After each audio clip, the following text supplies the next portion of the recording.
दिल लगी कि तेरे दिल को दिल लगी न लगे, दिल लगी कि तेरे दिल को दिल लगी न लगे।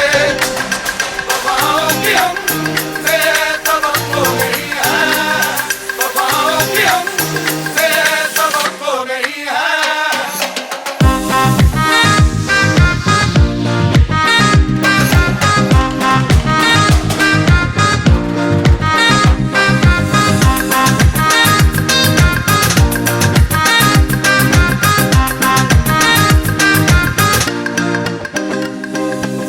ज़माने को अपना बना कर तो देखा, तुम्हें दिल लगी भूल। अस्सलाम वालेकुम, welcome back to my channel.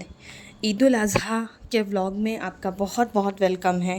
और देर ही सही लेकिन मेरी तरफ़ से ईद उल अज़हा आपको बहुत बहुत मुबारक हो। तो सब लोग जो है ना नमाज के लिए ईदगाह पहुँचे थे, और सच ही कहा है किसी ने कि जो मज़ा अपने गांव की ईद में है, घर वालों के साथ में है, वो परदेश की ईद में नहीं है। आई होप आप मेरी बात से एग्री करते हैं। अगर यस तो कमेंट में बताइएगा। ईद की नमाज़ हुई, सब एक दूसरे से मिलने मिलाए। अच्छा, परदेश की जो ईद होती है ना वो तन्हाई वाली होती है, वो मज़ा नहीं होता, तैयार होने की खुशी नहीं होती, मेहंदी लगाने का दिल नहीं करता, बस गुज़र जाती है, चाहे फिर वो ईद हो और चाहे बकरा ईद हो। लेकिन अगर हम गांव में होते हैं, जहाँ जहाँ की हमारी रूट्स होती है, हम वहाँ होते हैं, अपनों के बीच में होते हैं, तो वक्त इतना तेज़ निकल जाता है कि हमें पता ही नहीं चलता कि मतलब ईद ईद ख़त्म हो गई, मतलब ईद का दिन निकल गया। और शहर में तो ऐसा लगता है ईद कब ख़त्म होगी, दिन कब ख़त्म होगा, इतना बोरियत महसूस होती है। तो सब जो है ना नमाज़ वगैरह से फ़ारिग होने के बाद में एक दूसरे से मिले मिलाए, छोटे बड़े। अच्छा, चेहरा देख के जो है ना लोग मिलते नहीं हैं। बस ईदगाह में जाने का मतलब ये होता है, जो मिलता है हर कोई एक दूसरे से ईद मुबारक और गले मिलता है। घर आए, घर आने के बाद में कुर्बानी वगैरह हो चुकी थी, मैंने वो सब वीडियो नहीं लिया क्योंकि वो घर के बाहर दूसरे घर में हुई थी। यहाँ पर जो है ना हमेशा की तरह ये भाई के घर बहन के घर का व्लॉग है। भाई बहन मिलके जो है ना गोश्त की तैयारी कर रहे हैं सबके यहाँ बांटने के लिए। सब यहाँ अपने अपने कामों में बिज़ी है, कोई कुछ कर रहा है, कोई कुछ कर रहा है। यहाँ पर जो है ना मेरे लिए पनीर बनने की तैयारी हो रही है, यहाँ पर पुलाव के लिए प्याज चढ़ी है। तो बहुत सारे काम रहते हैं। और सबसे बड़ा मतलब मुझे तो ये मतलब ये लोग कुकिंग की तैयारी में थे, मैं मेरे कामों में तैयारी में ये थी कि मुझे कल जाना है। एक तरफ पुलाव बन रहा था, एक तरफ जो है ना मटन बन रहा था, एक तरफ पनीर बन रही थी, कोई नाश्ता कर रहा था। बहुत सारे लोग थे, बहुत रौनक थी घर में, बहुत अच्छा लग रहा था। और यहाँ पर अंशरा भी जो है ना नहा धो के लेटी हुई थी। कुछ लोग यहाँ पर जो है ना दस्तर पे बैठ के शीर खुरमा एंजॉय कर रहे थे। देखिए किसके किसके घर में जो है ना बकरे की जब कुर्बानी होती है तो कलेजी और वो बनता है, इसका नाश्ता होता है ना।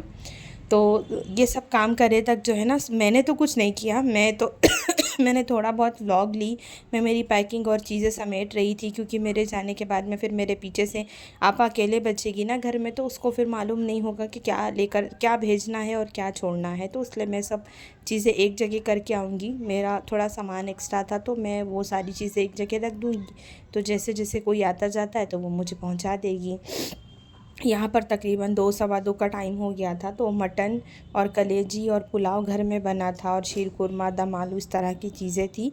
बाकी जो है ना नान वगैरह बाहर से लग के आई थी, एकदम यम्मी सा जो है ना पुलाव बना था। चलिए आपको दिखाती हूँ अभी कौन कौन बैठ के खाना खा रहा है। अभी यहाँ पर लोग कम हैं, बाकी लोग बाद में बैठेंगे। बच्चे जितने थे वो सारे जो है ना गोश्त बांटने के लिए गए थे। यहाँ पर मेरे जो है ना फूफू के लड़के हैं, मेरे बहनोई है, मेरा भाई है, भांजा है, भतीजा है। अब यहाँ पर जो है ना सुल्तान, अफज़ल, भाभी, घर के बाकी मेंबर बैठे थे। मेरा तो मतलब स्मेल सूंघ सूंघ के ही मतलब एकदम हो चुका था, पेट भर चुका था मेरा। तो मैंने ईद के दिन सुबह में चाय पी थी, सुबह में क्या 12:30 बजे। उसके बाद में सारा दिन ख़त्म होने के बाद में मैंने रात में 1 बजे फिर खाना खाई थी।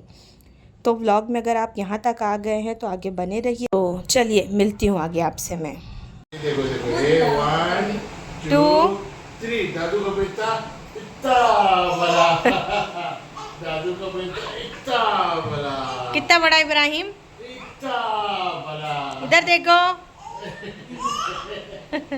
तो दादू का बेटा इतना वाला, दादू का बेटा इतना वाला, और मम्मा का बेटा इतना वाला, अब्बू का बेटा इतना वाला, इतना वाला। हाँ, नया चेहरा ना। दादू का बेटा कितना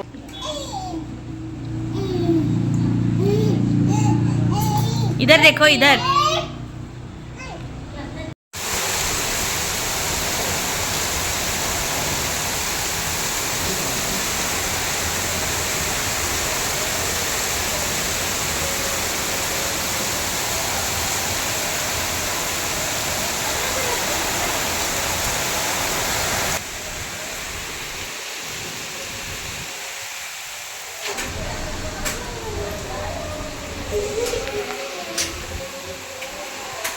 ये अपने पोते को जब दुलार कर रहे थे उसके बाद फिर मैंने व्लॉग शूट नहीं की। सब थोड़ी थोड़ी देर रेस्ट करे, सब ने चाय पिए। फिर रात में बहुत अच्छी बारिश हुई, आंधी तूफ़ान हुआ। ये नेक्स्ट डे मॉर्निंग की क्लिप है। चाय वगैरह पीने के बाद में जो है ना, मैं तैयारी कर रही थी क्योंकि मेरी जो फ़्लाइट थी इस बार वाराणसी से थी।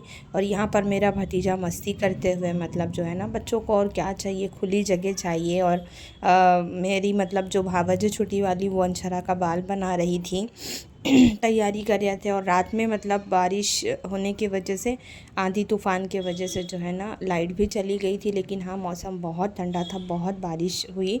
फिर मैं घर से निकल गई, मैंने वो क्लिप्स कुछ भी शूट नहीं की। और रात में जागे और सुबह फिर जल्दी उठ गए थे, अर्ली मॉर्निंग। तो यहाँ पर ये दोनों बहनें सो गई। मैं आपको बताते चलूँ, हम 3 लोग इस बार ट्रैवल कर रहे हैं और मुझे छोड़ने के लिए हाफ़िज़ साहब आए हुए थे। आई थिंक अगर मैं रॉन्ग नहीं हूँ तो बहन के घर से वाराणसी जो है ना 200 किलोमीटर हम लोगों को ट्रैवल करना पड़ता है। प्रयागराज से शायद 120 किलोमीटर है। तो दिल इतना उदास था ना, मतलब सही से ईद भी सेलिब्रेट नहीं कर पाई और दूसरे दिन ही मेरी टिकट हो गई।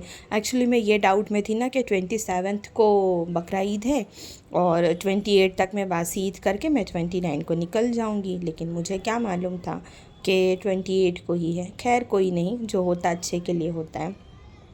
और इस बार मैं अपनी 17 ईयर की मैरिज में 2 महीना पहली बार अपने मायके में रुकी हूँ। नहीं तो मैं इतना कभी नहीं रुकी।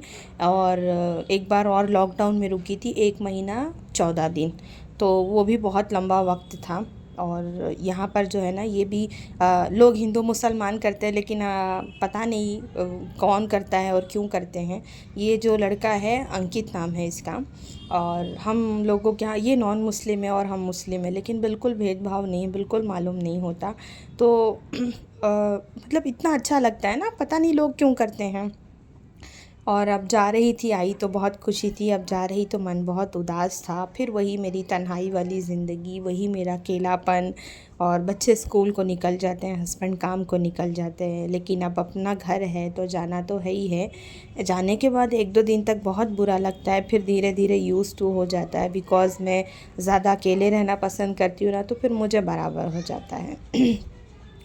तो वाराणसी में हम इंटर हो गए एयरपोर्ट के अंदर, और मैंने बाहर बोल के आई थी कि जब तक मेरा लगेज नहीं चला जाएगा आप लोग वेट करना। तो पता नहीं क्या सामान निकाल दे, क्या कर दे, तो लगेज मेरा अल्हम्दुलिल्लाह सेफ़ली चला गया था। फिर सबसे बड़ी बात, घर से चाय पी के निकली थी, हालांकि खाने के लिए बहुत कुछ था, लेकिन है ना, खाया ही नहीं जा रहा था। तो यहाँ खाने की तलाश में थी, मैंने सैंडविच लिया, इन लोगों ने जो है ना कुछ चॉकलेट ड्रिंक वगैरह लिया। और मैंने जो है ना, मैंने और शिफा ने मिल के आधा आधा मतलब जो है ना सैंडविच खाया। और ये एयर इंडिया की जो फ़्लाइट का सफ़र था, मेरी ज़िंदगी का सबसे बुरा सफ़र था। हम लोगों की फ़्लाइट 5:30 से होते होते 7:30 तो हम लोगों को वाराणसी में ही बज गए थे। आने का नाम भी नहीं ले रही बैग। और सबसे बड़ी बात दूसरा कि ये लोग अनाउंसमेंट ही नहीं कर रहे थे। मुझे बार बार जा जा के वहाँ पर इंक्वायरी काउंटर पे, बोर्ड पे देखना पड़ रहा था, तब मालूम हो रहा था कि डिले है, नहीं तो कोई सही से बात करने एग्री ही नहीं था। तब मुझे एहसास हुआ कि हाँ, मैं तो वाराणसी में हूँ, पता नहीं क्या मसला है।